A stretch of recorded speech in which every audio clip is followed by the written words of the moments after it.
If you are thinking about making a start investing in the stock market, let me show you one of the most beginner-friendly financial assets, and this is S&P 500 ETF. This is what we want to look at. And ETFs are generally low-risk investing, and also they are low fee as well. So, and this particular one is provided by Vanguard in the UK.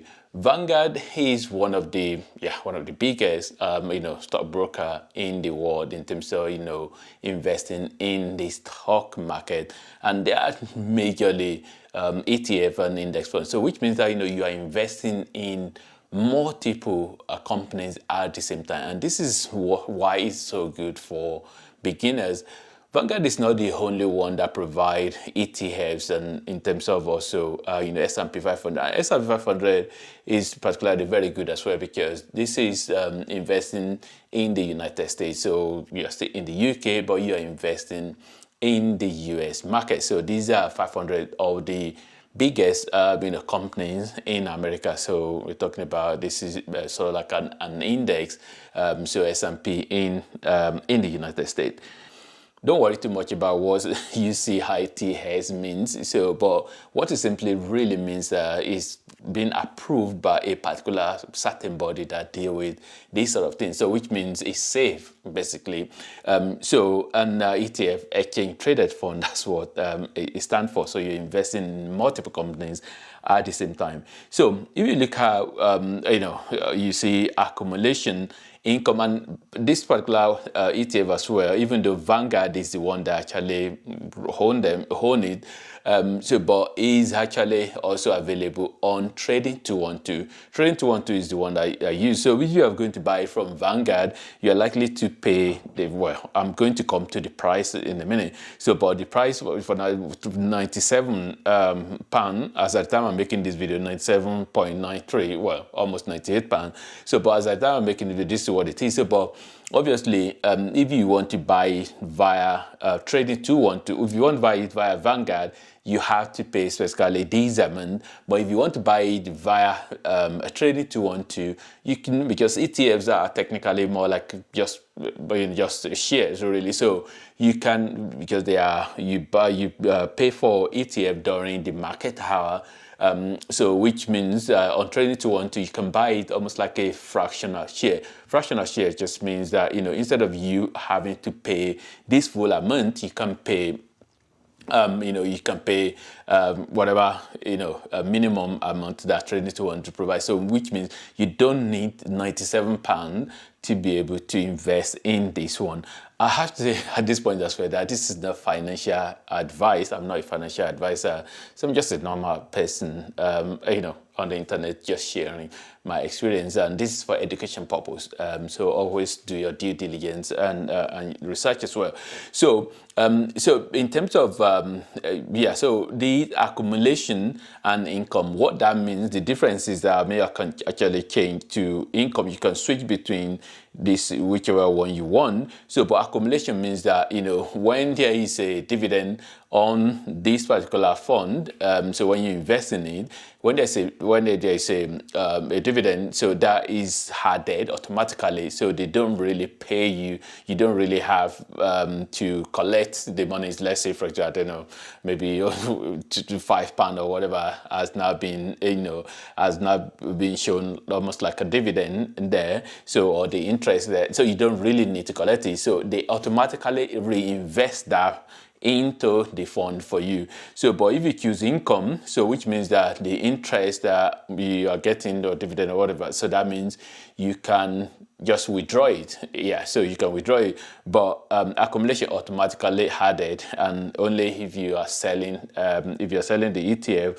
and then you're getting all your money back. So, and then of course, so the prices at the time I'm making this video, this is what the price is. So, and the number of stock in this particular one is 503. So this is so just simply look at this like you are investing in 503 companies. So that's what that simply means. And then when we talk the ongoing charges, 0.07, you see, that's really low in terms of, you know, this fee. So that's the charges that you pay for this fund being managed for you. So 0.07%. So, and that's really that's really low.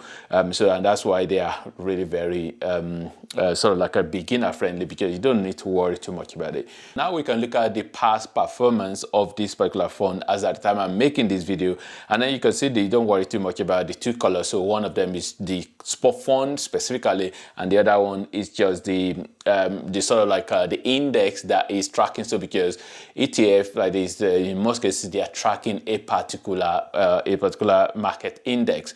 So you can see that the graph, even though they are two different colors, but they are really very similar, because, you know, one is the fund and then the other one is the index that is tracking. So if you look at this particular each each bar represents a year. So you can see the most recent year, so that is you know, that's 17%. So that's quite high, isn't it? That's annual sort of like you know, return on the fund. And then you can see the year 2024, you can see 24%, and you can see, so, and then of course there is 2022. This is around the period where, you know, the market is still recovering after COVID and all of that. Then you can see that was negative, and this is where why I always promote, you know, I always preach investing for a long time. So this is not something that you invest this year and then next year you're thinking you want to sell it. No, you need to invest for, I would say, minimum of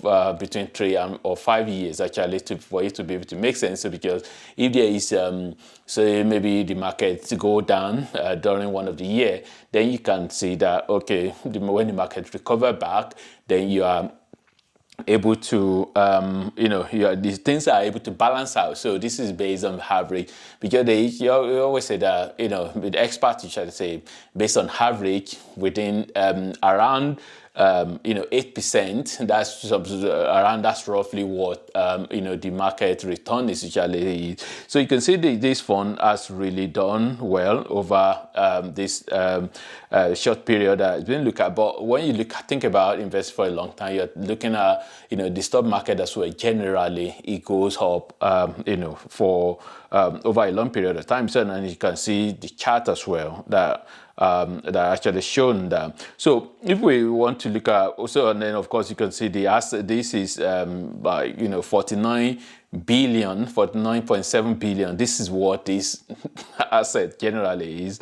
So, and that's a lot of money, isn't it? So, and if we look at what are the type of funds that are in, what are the type of stocks that are in this? So if we look at this overview, and then of course we can see the portfolio. So the portfolio, so that simply means that, you know, what are the companies that, the detail of the companies that are inside this particular fund. Of course, we've talked about it, there are 5 or 3. So, but if we now look at it in more detail, so you can see that, of course, market allocation is in the United States. So, so the United States market, and you can see the breakdown when they start talking about weighted exposure. What are the companies that are inside this fund? So you see tech, so it's about 34% tech companies, and then we know that tech companies nowadays, they are the one that make a lot of money, isn't it? So, and then financials, so this is like maybe banks and things like that. You have 13%, communication 10.6%. So you can go on and different different sector of the economy. And what are the specific companies? So the specific company, Nvidia, of course, we know Nvidia is the one that has really been doing a lot well recently, and that is, of course, for obvious reason, artificial intelligence is the new wave of a trend nowadays. And then you have Apple as well. You see Apple, I'm using my phone, so which is Apple phone, iPhone.